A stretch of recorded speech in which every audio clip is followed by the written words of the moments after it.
মাদকের আগ্রাসন দৃশ্যমান প্রতিরোধী সমাধান।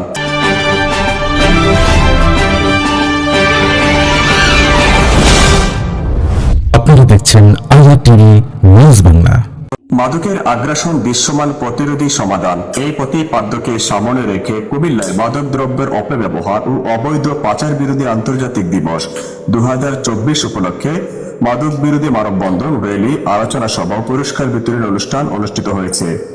রোববার কুমিল্লা মাদকদ্রব্য নিয়ন্ত্রণ অধিদপ্তর ও জেলা প্রশাসনের আয়োজনে জেলা প্রশাসনের সম্মেলন কক্ষে অনুষ্ঠানটি অনুষ্ঠিত হয়। উক্ত অনুষ্ঠানে কুমিল্লা জেলা মাদকদ্রব্য নিয়ন্ত্রণ অধিদপ্তরের উপপরিচালক চৌধুরী ইমরুল হাসানের সভাপতিত্বে প্রধান অতিথি হিসেবে উপস্থিত ছিলেন কুমিল্লার অতিরিক্ত জেলা ম্যাজিস্ট্রেট সৈয়দ শামসুল তাবরিজ। বিশেষ অতিথি হিসেবে উপস্থিত ছিলেন কুমিল্লা সদর সার্কেল অতিরিক্ত পুলিশ সুপার মোহাম্মদ কামরান হোসেন, আদর্শ সদর উপজেলার চেয়ারম্যান অ্যাডভোকেট আমিনুল ইসলাম টুটুল, মাদকদ্রব্য নিয়ন্ত্রণ অধিদপ্তরের সহকারী পরিচালক Kazi Didarul Alam, deputy civil surgeon doctor Mohammad Nazmul Alam, Comilla জেলা ও দায়রা জজ আদালতের পিপি অ্যাডভোকেট জহুরুল ইসলাম সেলিম। উক্ত অনুষ্ঠানে আরও উপস্থিত ছিলেন বিভিন্ন অধিদপ্তরের অফিস প্রধান, পুলিশ সদস্য, বিভিন্ন প্রতিষ্ঠানের শিক্ষার্থী ও সাংবাদিকবৃন্দ।